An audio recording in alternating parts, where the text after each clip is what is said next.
Assalamualaikum warahmatullahi wabarakatuh. Manis-manis buah durian, kecil-kecil buah kacang kenari. Izinkan saya menyampaikan ucapan selamat 50 tahun IAAI. Yang terhormat Ibu dan Bapak Dewan Pengawas IAAI, Bapak Surya Helmi, Ibu Wiwin Juwita, Bapak Gatot Gautama, yang terhormat juga Bapak-Bapak Majelis Kode Etik, Bapak Cecep Eka Permana, Bapak Lutfi Yondri, Bapak Hari Untoro Derajat, Bapak Akin Duli, Bapak Supratikno Raharjo, Bapak Wahyu Indrasana, dan Bapak Imade Kusumajaya. Para pengurus IAI Pusat dan Komda yang tidak saya sebutkan satu persatu, Ibu dan Bapak para sesepuh IAI, dan semua anggota IAI dimanapun berada yang berbahagia dan saya banggakan.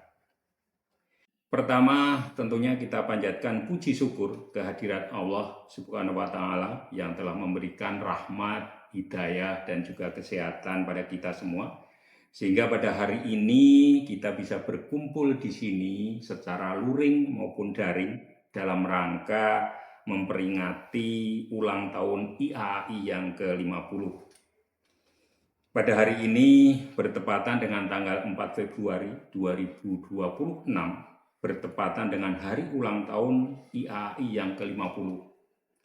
Usia yang tidak muda lagi, tapi sudah benar-benar dewasa, bahkan sudah tua.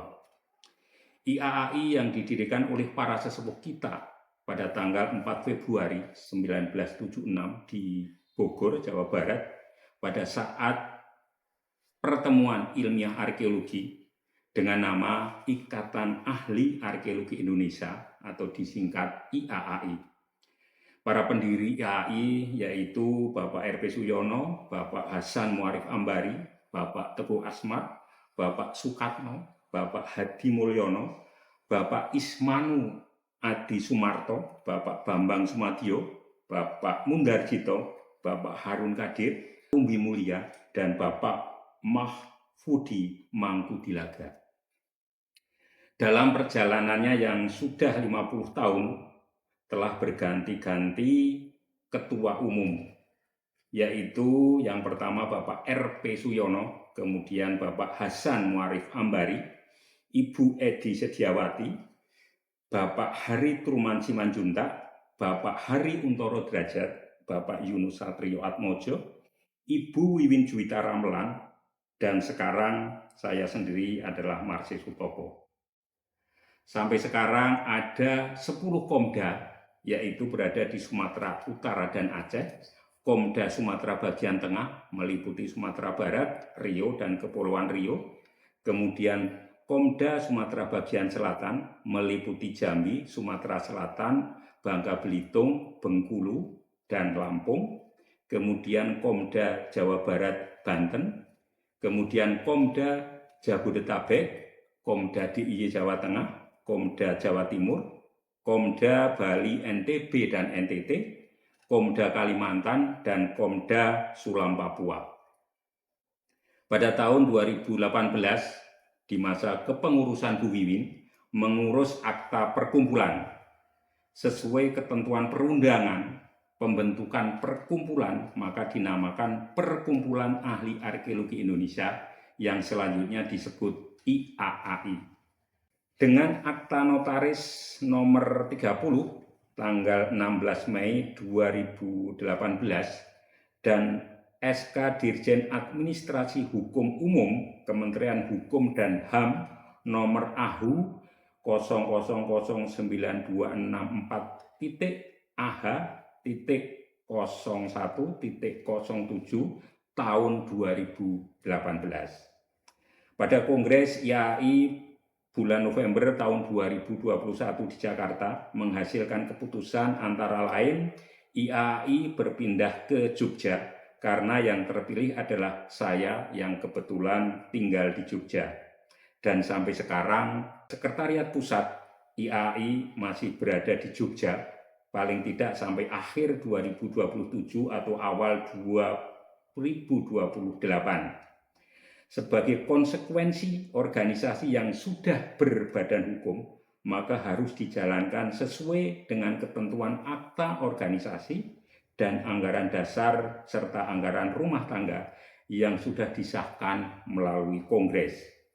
Sebagai konsekuensi juga, setiap pergantian pengurus harus dibuat akta perubahan pengurus di notaris dan dimintakan persetujuan dari Dirjen AHU Kementerian Hukum.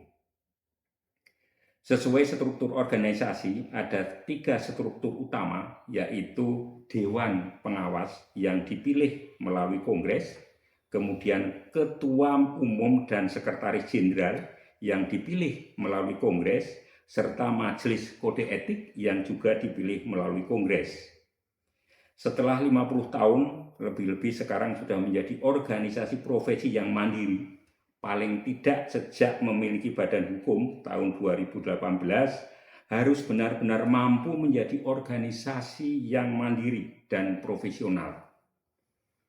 Untuk itu, dalam usia yang sudah 50 tahun, berangkat dan berbekal dari pengalaman-pengalaman kita menjalankan IAI, maka marilah pertama kita pengurus di pusat maupun di Komda bersama anggota di seluruh wilayah Indonesia berbenah dan menyatukan tekad dan semangat untuk mengelola dan menjadikan Perkumpulan Ahli Arkeologi Indonesia atau IAAI benar-benar dapat memberikan manfaat untuk anggota, mengembangkan dunia arkeologi dan pelestarian cagar budaya di Indonesia, sehingga memberikan manfaat untuk masyarakat dan membantu pemerintah dalam memajukan arkeologi dan pelestarian cagar budaya di Indonesia.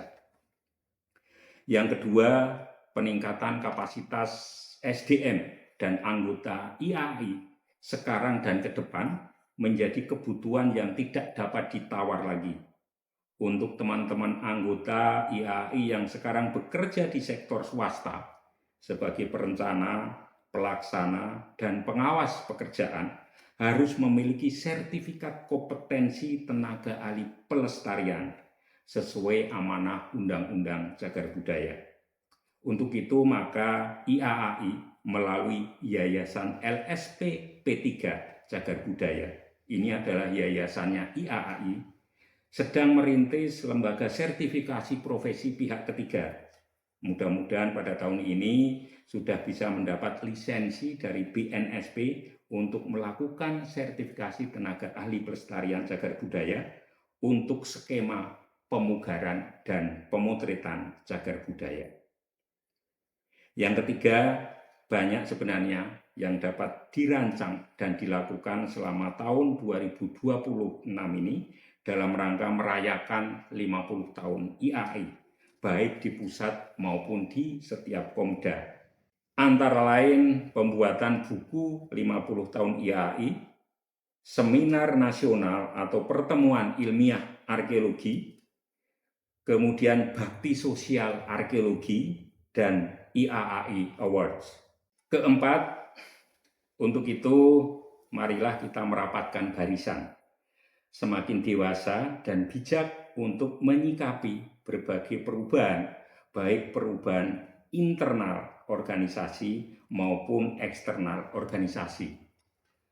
Kalau ada permasalahan organisasi, marilah kita bicarakan dengan baik melalui mekanisme organisasi.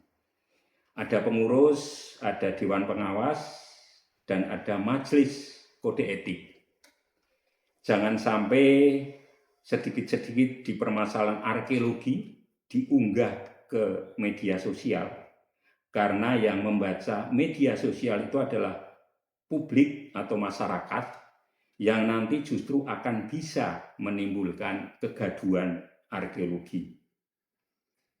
Akhirnya itu juga hanya akan memercik air di dulang. Akhirnya yang kena juga kita sendiri, IAAI dan arkeologi. Terakhir, saya sendiri sebagai ketua umum juga tidak lepas dari kekurangan dan kesalahan. Untuk itu, saya juga selalu siap sedia untuk ditegur kalau melakukan kesalahan. Kalau memang perlu, laporkan ke Dewan Pengawas atau Majelis Kode Etik. Meskipun saya sebagai Ketua Umum yang dipilih melalui Kongres, setiap ada urusan-urusan yang penting, saya juga selalu konsultasi dan melaporkan kepada Dewan Pengawas dan Majelis Kode Etik. Karena memang begitulah mekanisme organisasi. Mudah-mudahan dalam usia yang ke-50, IAHI semakin profesional, solid, dan siap menghadapi berbagai tantangan dan perubahan zaman. Terima kasih. Akhirnya saya tutup, ayam berkisar ditangkap di hutan. Di hutan lindung banyak larangan. Demikian sambutan sudah disampaikan. Mohon maaf jika ada kesalahan. Wassalamualaikum warahmatullahi wabarakatuh.